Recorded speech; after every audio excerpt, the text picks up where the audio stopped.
Smart Ideas avec Bertrand Gerbeau, bonjour, bienvenue. Bonjour. Vous êtes le fondateur de Boton que vous avez créé en 2018. Vous êtes également lauréat du programme Impact NA20 2025 de la French Tech de Bordeaux Nouvelle-Aquitaine.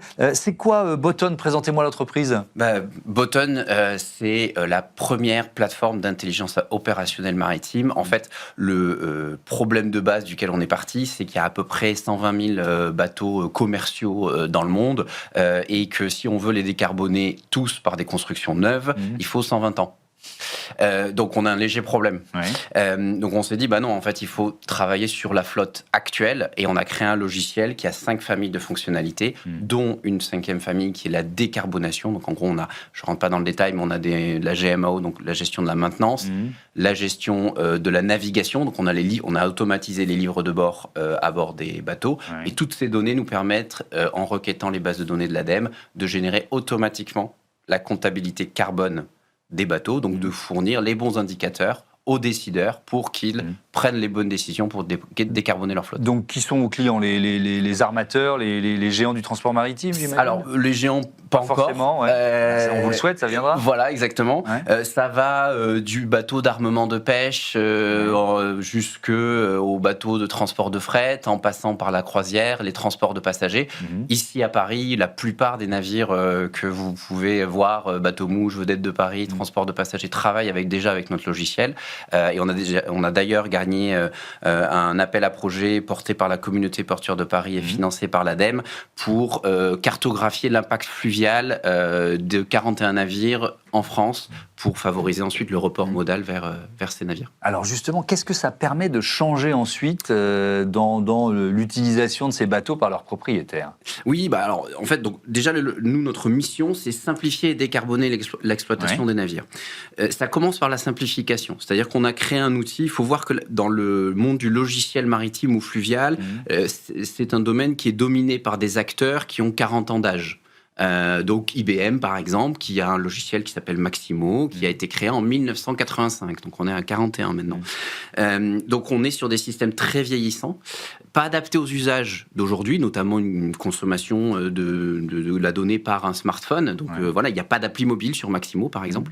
Et donc nous on amène une solution qui est déjà très innovante en termes d'usage, c'est-à-dire qu'on a une application mobile qui fonctionne même sans connexion Internet. On dit souvent qu'il suffit de flasher un QR code pour utiliser notre logiciel. L'exemple typique, déclarer un incident technique à bord, donc je sais pas, un bateau heurte une pile de pont à Paris, on va pas souhaiter ça, mais il y a un R d'un objet flottant, ça c'est plus courant.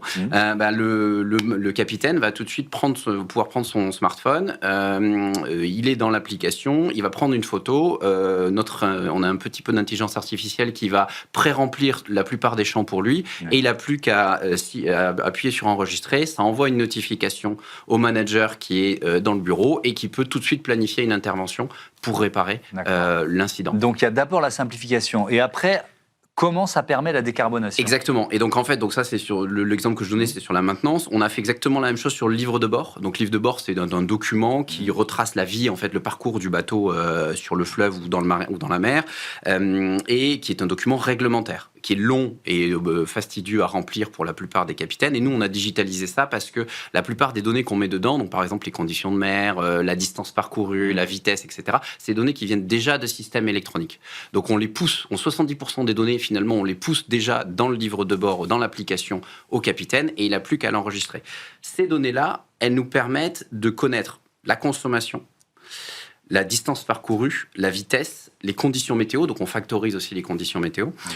Et grâce à la partie maintenance, où on a aussi la liste des équipements, et notamment les équipements les plus émetteurs d'émissions carbone, on met tout ça en commun. On a travaillé avec l'ADEME en 2025 pour créer un petit algorithme qui va calculer automatiquement et présenter ça sous forme de graphique assez facile à utiliser, les émissions de gaz à effet de serre, les polluants atmosphériques, et ensuite les décideurs peuvent voir très simplement quel est l'équipement ou le navire dans la flotte qui pollue le plus. Et on peut même aller au niveau de l'équipage, c'est-à-dire qu'on a eu des cas d'usage, parce que comme on a les noms des personnes dans le livre de bord, on sait quel capitaine, on va dire, consomme plus que ses camarades, et donc on peut le renvoyer en formation d'éco-conduite. Effectivement, ça marche aussi pour toutes et tous sur la route. Merci beaucoup Bertrand Gerbaud, bon vent à Boton. Voilà, c'est la fin de ce Smart Impact. Merci à Nathalie Croiset, la coordinatrice éditoriale, Alexis Mathieu à la prod, le réalisateur Charles Gratel et au son Paul Sanchez. Belle journée.